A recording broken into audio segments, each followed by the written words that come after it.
Assalamualaikum. Zakat fitrah merupakan salah satu konsep penting dalam Islam yang mengacu pada kewajiban memberikan sebagian harta yang dimiliki kepada kelompok-kelompok yang membutuhkan.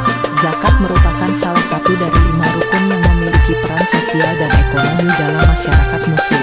Zakat fitrah juga menjadi satu cara untuk menjaga keadilan sosial dan membantu kelompok orang-orang yang kurang beruntung. Zakat harus didistribusikan secara tepat kepada kelompok-kelompok tertentu yang terikat dalam istilah asnaf zakat. Asnaf zakat merujuk pada golongan atau kategori penerima zakat di dalam Islam.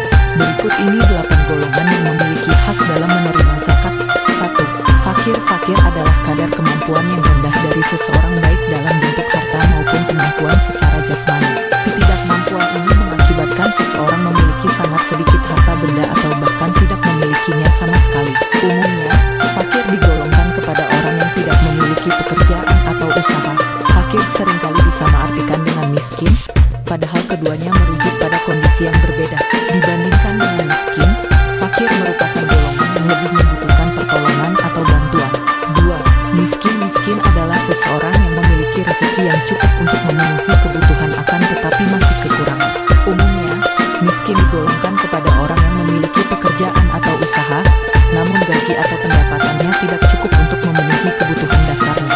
Alasan ketidakcukupan ini biasanya dipengaruhi oleh gaji yang rendah namun memiliki beban finansial yang besar atau keterbatasan seseorang dalam bekerja di pekerjaan yang bergaji cukup. Meskipun tak separah fakir namun kategori miskin adalah yang rentan untuk jatuh pada golongan fakir. 3. Amil. Orang-orang yang berpartisipasi dan mengurus proses terselenggaranya zakat. Amil juga merupakan pihak yang memiliki tanggung jawab atas harta yang dizakatkan dan bertanggung jawab pada pembagian zakat. Tanggung jawab besar seorang amil adalah memberikan zakat harus pada orang yang tepat dan benar-benar membutuhkannya. 4. Mualaf. Seseorang yang baru masuk Islam dan dimungkinkan mempunyai iman yang masih lemah. Pemberian zakat kepada para mualaf adalah untuk memantapkan hatinya dan meneguhkan keimanannya, untuk percaya bahwa ia telah menjadi bagian dari Islam dan bahwa Islam adalah agama yang indah, yang akan selalu menolong satu sama lain. 5. Rikab. Rikab adalah sebutan untuk hamba sahaya atau budak. Istilah ini diperuntukkan bagi orang-orang di zaman dahulu yang dirinya dibeli oleh saudagar-saudagar kaya. Tujuan pemberian zakat kepada rikab adalah untuk memerdekakannya dari jeratan perbudakan. Golongan ini mungkin saja sudah tidak relevan di zaman sekarang, karena praktik perbudakan sudah dihapuskan. 6. Gharim. Gharim adalah golongan orang yang terjerat utang dan tidak mampu membayarnya.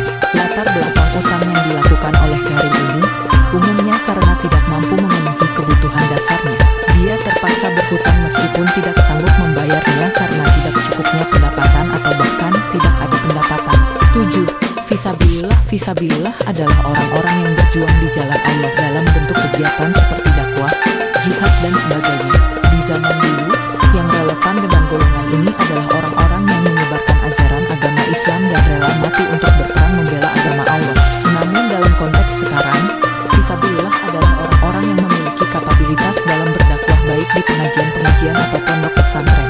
8. Ibnu Sabil. Ibnu Sabil adalah orang yang sedang dalam perjalanan untuk ketaatan kepada Allah dan kehabisan biaya. Golongan ini adalah musafir yang bepergian untuk menempuh hal-hal baik, seperti mencari nafkah atau bepergian untuk berdakwah. Golongan orang-orang ini berkemungkinan untuk kehabisan sumber daya yang